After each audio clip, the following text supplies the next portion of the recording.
A Marine Corps officer testifies in Congress about efforts to root out extremism in the military. He says a military training manual identifies Catholics and evangelical Christians as religious extremists. Barry testified to the House Armed Services Committee. He says religious believers are targeted and lumped together with extremists. And the U.S. Army produced training materials that labeled evangelical Christians and Catholics as religious extremists alongside Hamas and Al-Qaeda. Never mind the fact that evangelicals and Catholics continue to comprise a majority of those serving in uniform today. Barry says this creates a hostile work environment for religious believers and makes them feel unwelcome. Witnesses and committee members struggled to define extremism. They also didn't show evidence or data about the problem. Representative Mike Rogers says people claim there is a serious problem without evidence.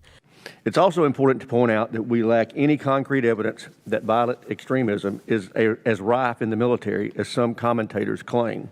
Rogers says they also lack a definition for extremism.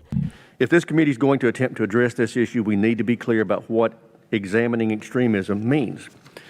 Over the past few years, other committees have grappled with this issue of extremism and domestic terrorism. They run into the same problem over and over, the First Amendment. The Democrat chairman of the hearing also couldn't provide a definition.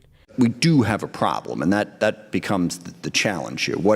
As I said at the outset, what is extremism? What is legitimate political views? Defense Secretary Lloyd Austin said in a department video that he's experienced extremism in the military, but he didn't offer any examples. He's ordered all troops to stand down and discuss it.